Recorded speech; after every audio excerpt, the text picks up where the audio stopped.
अस्सलाम वालेकुम पाकिस्तान। उम्मीद है आप सब खैरियत से होंगे। आपने देखा मिलिट्री कोर्ट्स के हवाले से अदलिया का फ़ैसला, उसे बड़ा पसंद किया जा रहा है। एक मखसूस हल्के की तरफ से, एक सियासी जमात की तरफ से उसे सियासी बनाने की कोशिश की जा रही है, जबकि ऐसा नहीं है। यही अदलिया ने जब इनके अपोजिशन या नवाज़ शरीफ को रिलीफ दिया तो इसको तनकीद का निशाना बना रहे हैं। इसी अदलिया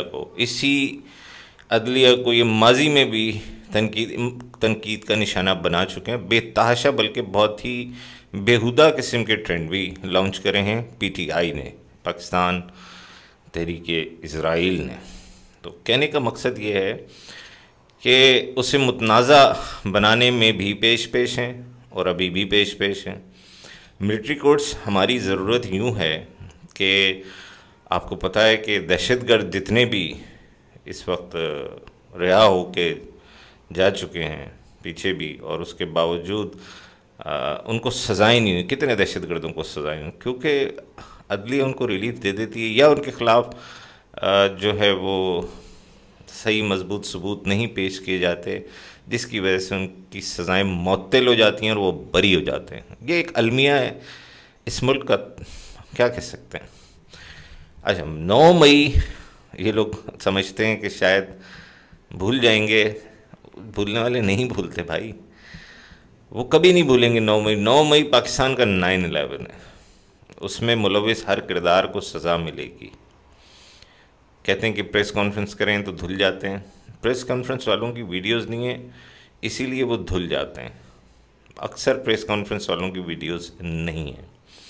अच्छा, इन्होंने झूठ तो खैर ये फैलाते ही हैं पीटीआई वाले, इसमें तो कोई दो राय नहीं है। पाकिस्तान के ख़िलाफ़ कोई भी खबर पाकिस्तान के ख़िलाफ़ हो, ये पेश रहते हैं।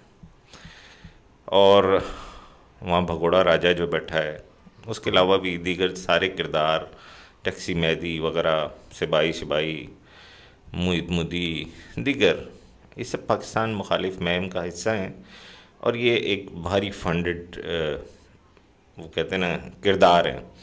अब इनकी नौबत यहाँ तक आ गई है कि अल्ताफ़ हुसैन का इंटरव्यू करने वजाहत अतरे साहब यूके जा।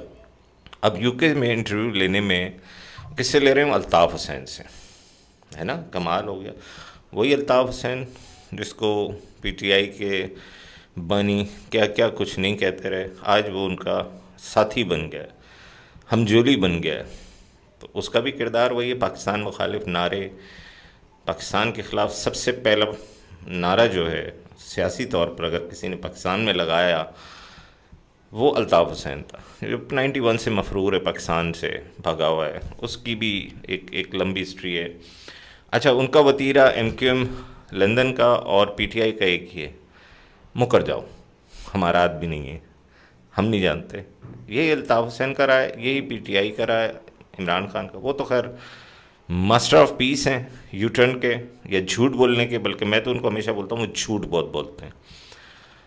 तो मिलिट्री कोर्ट्स का होना यूँ ज़रूरी है। जब मिलिट्री कोर्ट्स होंगी तो ये सज़ा से तो नहीं बच सकते।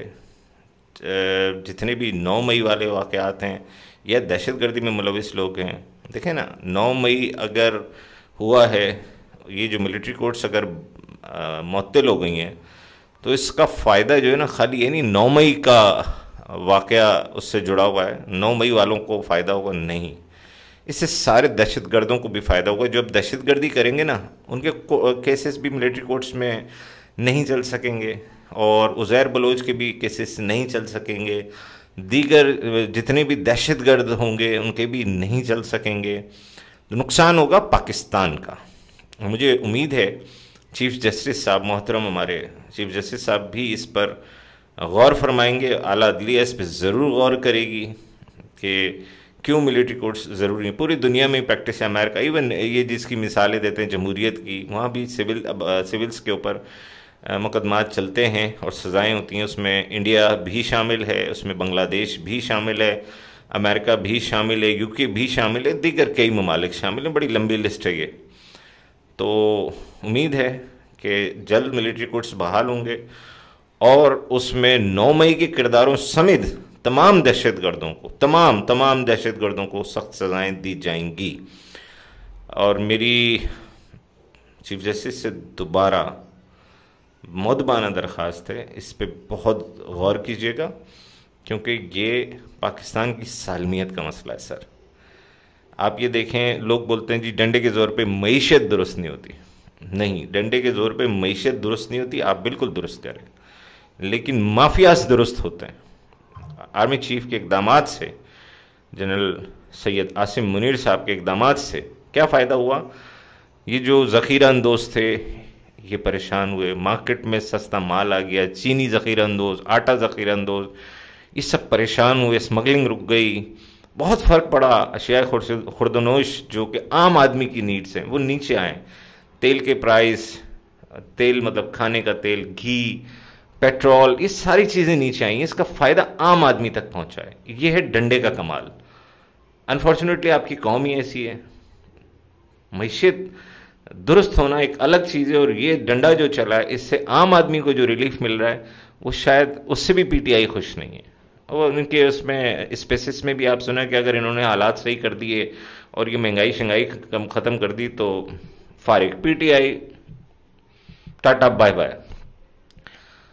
तो ये तो एक दूसरा चैप्टर है, लेकिन मिलिट्री कोर्ट्स का होना बहुत ज़रूरी है। उसके बगैर आप दहशतगर्दों को शिकस्त नहीं दे सकते। पाकिस्तान के अंदर दहशतगर्दी का एक वो कहता ना नेवला याजदा, वो सर उठाया हुआ है। उसके लिए बहुत ज़रूरी है कि आप मिलिट्री कोर्ट्स में सारे केसेस दहशतगर्दी से जुड़े हुए, और वो सारे केसेस मिलिट्री कोर्ट्स में चलें और उनको वहाँ से सजाएं होंगी। इसी तरीके से बगावत में जो जो इन्वॉल्व है 9 मई की, ताकि ये आइंदा कभी भी कोई पार्टी कोशिश भी ना करे। मुझे उम्मीद है चीफ जस्टिस साहब इस पर गौर करेंगे और मिलिट्री कोर्ट्स को बहाल कर देंगे। Thank you very much. खुश रहें। पाकिस्तान जिंदाबाद।